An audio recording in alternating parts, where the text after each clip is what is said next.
안녕하세요. 김태성의 머니머니입니다. 저는 아나운서 박채은이고요. 김태성 대표님 안녕하십니까? 네, 안녕하세요. 오늘은 원숭이가 펀드 매니저보다 더 주식을 잘한다 이런 얘기들을 많이 하시는데 이것과 관련된 얘기들을 좀 해보려고 합니다. 그러니까 주식 예측에 대한 부분하고 그리고 진짜 원숭이가 펀드 매니저보다 주식을 잘하나? 이걸 좀 말씀을 드려볼게요. 네, 대표님, 저희가 주식책 많이 보다 보면 차트 분석 얘기가 꼭 나오는데요. 이 차트를 꼭 봐야 할까요? 일단 투자자들 사이에서 차트는 좀 의견이 분분한 편이에요. 그래서 차트가 필요 없다고 주장하는 사람들은 이 과거의 뭔가 데이터나 패턴으로는 미래를 예측할 수 없다.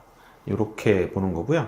차트가 의미 있다고 생각하는 사람들은 투자자의 심리를 보는데 차트가 필요하다. 이렇게 좀 생각하시는 것 같아요. 그래서 투자자들은 결국엔 동일한 패턴으로 계속 투자를 하는 성향이 있기 때문에 차트를 보는 건 도움이 된다가 이제 차트를 지지하는 분들의 입장인 거죠. 네, 그런데 차트는 주가 예측에 도움이 안 된다는 입장도 있는 것 같은데요. 주가 예측과 관련한 그런 이론들이 있을까요? 학계에서는 사실은 이제 주식시장의 통계, 그 다음에 수학적 모델링을 도입하려는 시도가 이제 한 번씩 있었어요. 가장 이 중에서 널리 알려진 이론이 바로 이제 효율적 시장 가설 이론이라고 저희가 얘기를 하는데, 네. 이거는 경제학으로 굉장히 유명한 세계 대학 어딘지 아세요? 미국에? 잘 모르겠습니다. 네. 시카고 대학이고요. 네. 거기 경제학파들이 굉장히 유명한 데고, 여기에 유진 파마 교수가 주장한 이론인데, 간략하게 말씀을 드리면 이 이론은 시장을 세 가지로 구분을 해요. 그래서 약형, 준강형, 그다음에 강형, 이 세 가지로 구분을 하고, 약형 시장은 뭐냐면 과거에 일어난 그러니까 이벤트는 지금 주가에 모두 다 반영되어 있다. 그러니까 그 얘기 뭐냐면 지금 현재 벌어지는 일만으로 초과 수익을 낼 수 있다. 요게 이제 약형이고요. 준강형은 공식적으로 우리가 얻을 수 있는 모든 데이터, 자료들은 주가에 다 녹아 들어가 있다. 라고 보는 거니까, 여기서는 준강형 시장에서는 회사 내부 정보를 통해서는 초과 수익을 얻을 수 있다라고 하는 거죠. 그리고 강형 시장은 이 내부자 정보까지 전부 다 포함해서 모든 정보가 지금 주가에 다 반영되어 있다. 그러니까 어떤 경우도 초과 수익은 불가능하다. 라는 이론이에요. 그래서 이 세 가지로 이제 많이 분류를 해놓고 있고, 저희가 접하는 실제 주식시장은 어떨 것 같으세요?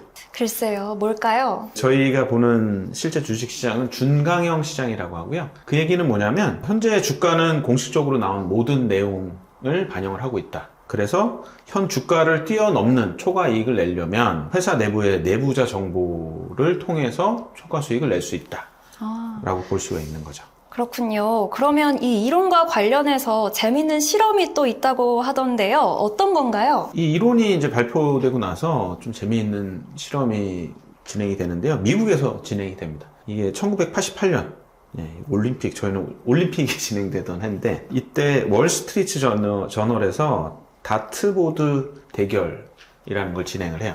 그래서 이 실험은 어떻게 진행되냐면, 원숭이가 다트를 던져요. 무작위로 던져서 요 다트가 꽂히면 그 꽂히는 판에 종목들이 쭉 적혀 있었거든요. 그래서 그 종목을 가지고 포트폴리오를 구성해서 투자를 한쪽에서 하고요. 그리고 한쪽에서는 이제 전문가들이 종목을 찍어서 그 포트폴리오 구성해서 이제 수익률을 비교를 합니다. 근데 전문가들이 월등하게 수익률이 좋게 나와야 사실은 맞는다고 저희가 생각을 하기 쉬운데, 그렇죠.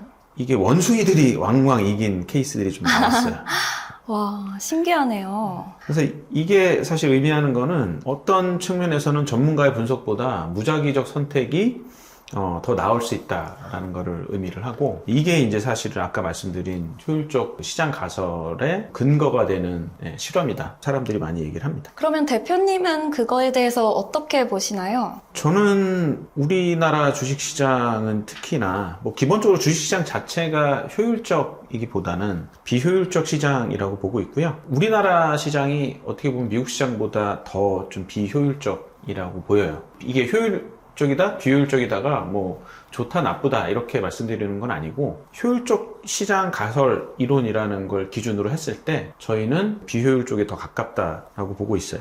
네, 비효율적 시장이론 가설이 널리 알려져 있지 않다고 하셨는데요. 그럼 간단히 내용 한번 소개 부탁드립니다. 효율적 시장 가설 이론이 발표되고 나서 여기에 대해 이제 반발들이 많이 나오게 되는데요. 비효율적 시장 이론을 발표한 대표적인 인물이 로버트 실러라는 분인데, 로버트 실러는 2013년에 노벨 경제학상을 수상한 분이고요. 행동금융학이라고 하는 부분의 선구자라고 평가를 받아요. 행동금융학은 굉장히 실전적이고 어떻게 보면 현실적인 학문이라고 저는 생각을 하는데, 경제학하고 심리학을 접목시킨 학문이고요. 제 생각에는 투자자분들이 투자를 하시는 데 있어서 주식책을 보는 것보다 오히려 이런 행동금융학 책들을 보시면 본인의 매매를 하시는데 굉장히 많은 도움을 받을 수 있을 거다라고 보고 있어요. 그러면 로버트 실러 교수가 주장한 내용에는 어떤 것이 있을까요? 로버트 실러 교수는 주식시장은 특히 이 비이성적 투자자들의 행동,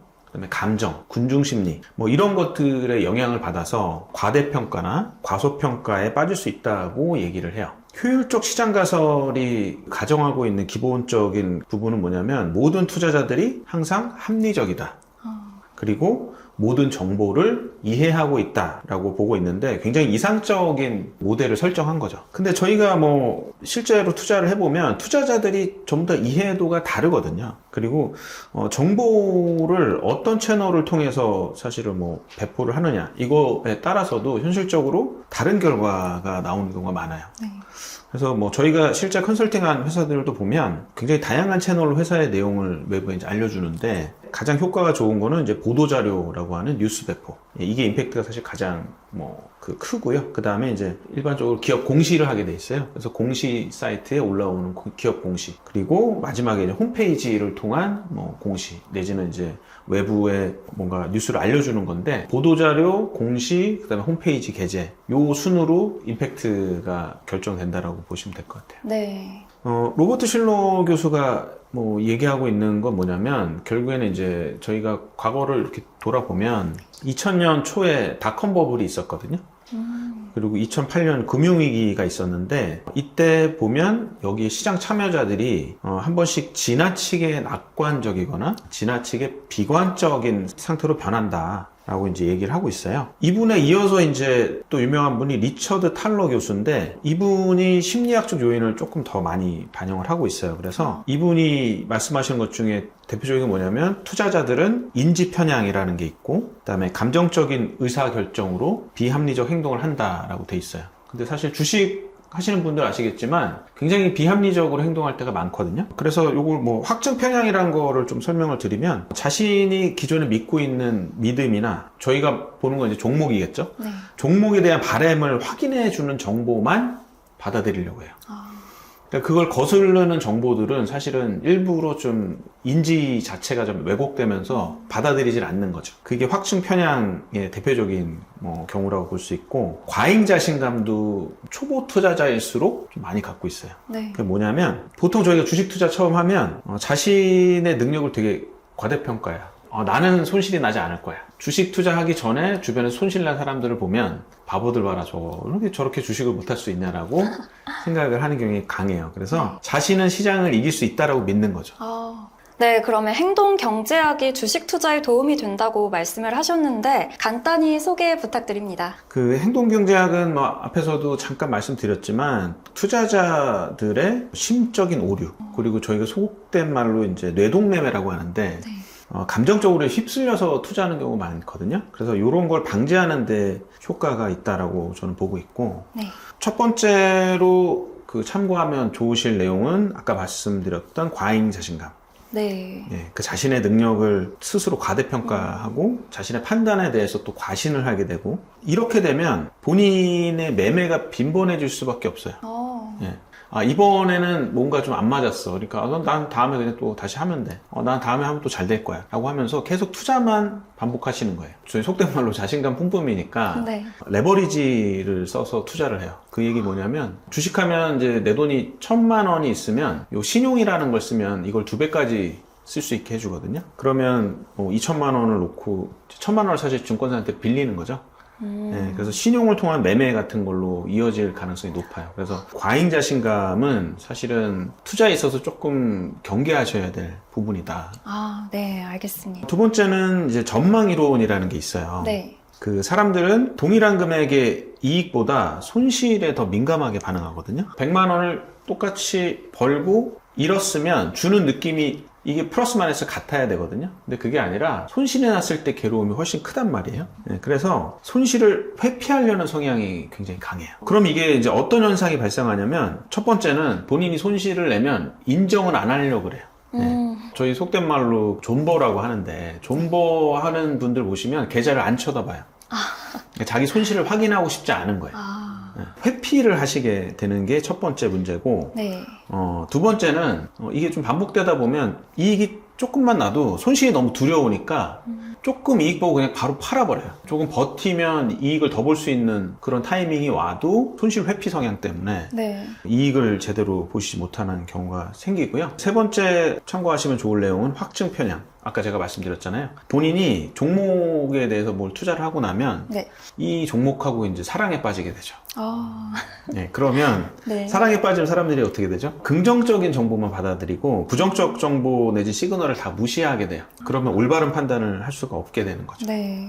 그리고 마지막으로 참고하시면 좋을 내용이 군중심리입니다. 네, 이거는 다른 사람의 행동을 따라하는 건데 많은 투자의 대가들이 이야기하는 건 뭐냐면 대중과 반대로 움직여야 돈을 번다라고 하거든요. 군중심리에 휩쓸려서 같이 과잉 반응을 하시는 거는 안정된 투자를 하시는 데 있어서는 경계하셔야 될 부분이다라고 보고 있어요. 네, 알겠습니다. 그렇다면 혹시 읽을 만한 자료나 추천하시는 책이 있을까요? 제가 아까 말씀드렸지만 뭐 주식을 잘하고 싶다고 주식책을 본다? 이거는 초보일 때 용어도 잘 이해 안 가고 네. 아 이거 어떻게 해야 되지 잘 모를 때는 도움이 돼요. 근데 뭐 그 이후에 좀 투자 레벨을 올리려면 제 생각에는 주식책보다는 이런 행동경제학 책들을 보시는 게 오히려 더 도움이 될 거다. 아, 네. 말씀드리고요. 아까 그 제가 말씀드린 분 중에 그 리차드 탈러 교수가 네. 책을 많이 쓰셨어요. 아, 그래서 그분이 쓴 책이 뭐 거의 바이블에 해당하는 책이거든요. 그래서 네. 그분이 쓴